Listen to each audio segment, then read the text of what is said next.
Hello, beautiful soul.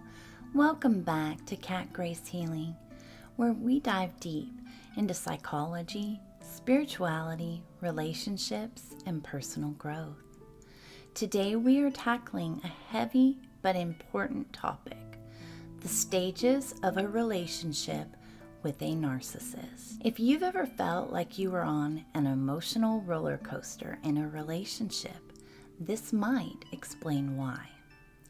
Narcissistic personality disorder, otherwise known as NPD, involves a pattern of grandiosity, need for admiration, and lack of empathy. Relationships with narcissists often follow a predictable cycle of abuse. It can leave you confused, drained, and questioning your sanity. Based on insights from experts like those at Very Well Mind and Psychology Today, we'll break down the 4 main stages: idealization, devaluation, discard, and hoovering. I will use real-life examples to illustrate each stage, and remember, this is for educational purposes. If you are in an abusive situation, seek professional help immediately. Let's jump in. Stage 1 is idealization, often known as love bombing. This is where the narcissist pulls out all the stops to win you over. They shower you with attention, compliments, gifts, poetry, and affection, making you feel like the center of their universe. The relationship moves super fast.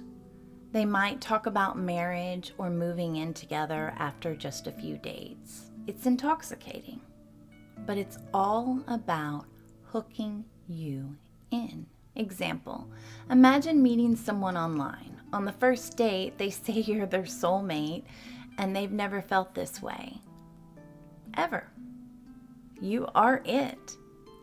By week 2, they're sending flowers to your work daily, texting nonstop, and planning a romantic getaway. In a friendship or work scenario, a narcissistic boss might praise you endlessly, promising promotions that seem too good to be true. Red flags? It feels too perfect, too soon. They are mirroring your interests exactly, but it's a tactic to build trust and dependency. Once you are hooked, the mask slips, and we enter stage 2. Devaluation. Here the compliments turn to criticisms.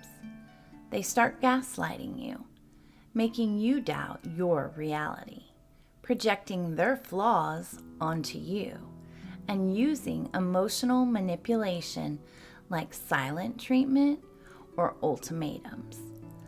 A classic insidious tactic is feigning ignorance to invalidate your feelings, like claiming, "I didn't think it was a big deal," after they've clearly hurt you, undermining your emotions and shifting blame back to you for being overreactive. You feel like you're walking on eggshells, constantly trying to fix things to get back to that honeymoon phase. Example, let's say you confront them about forgetting your birthday, or perhaps something special on Christmas.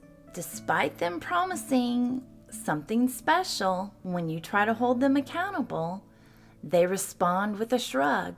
"I didn't think it was a big deal. Why are you making such a fuss?"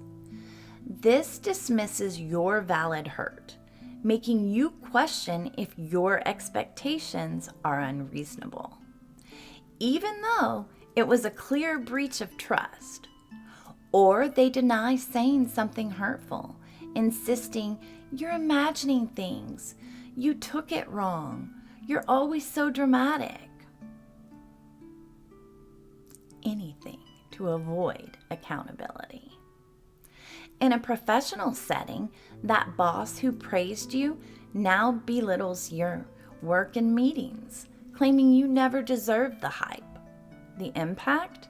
You might feel anxious, confused, depressed, and isolated, as they often try to cut you off from friends and family. Moving on to stage 3, the discard. When the narcissist decides you are no longer useful, maybe you've started standing up for yourself, or they're bored. They end things abruptly and coldly. No closure, just ghosting or a brutal breakup. They might even blame you entirely, calling you crazy or unstable, or just too difficult to please. Example, after months of ups and downs, they suddenly pack up and leave, blocking you on all social media without explanation. Or in a friendship, they spread rumors about you to mutual friends and act like you never existed. If you try to leave first, they might rage or try to destroy your reputation. Or if a financial arrangement has been made in the separation, they will stop paying just because they can.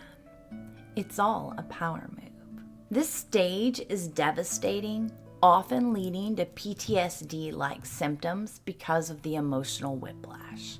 Finally, stage 4, hoovering, named after the vacuum cleaner. This is when the narcissist tries to suck you back in after the discard.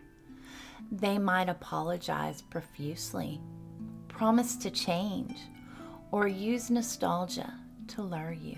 But it's rarely genuine. It's about regaining control or supply. Example, weeks after the breakup, they text, "I miss you so much. I've been in therapy, and I now realize my mistakes." They send old photos or show up at your door with gifts. If you fall for it, the cycle starts all over again. From Idealization. Pro tip, go no contact to break free. This means blocking them everywhere. Whatever business you have with them or financial arrangements, it needs to be concluded. Do not get sucked back in. So there you have it, the toxic cycle of a narcissistic relationship. Recognizing these stages is the first step to protecting yourself. If this resonates, talk to a therapist or hotline like the National Domestic Violence Hotline. Thank you for watching. If you found this helpful, like, subscribe, and share your thoughts in the comments. Have you experienced this?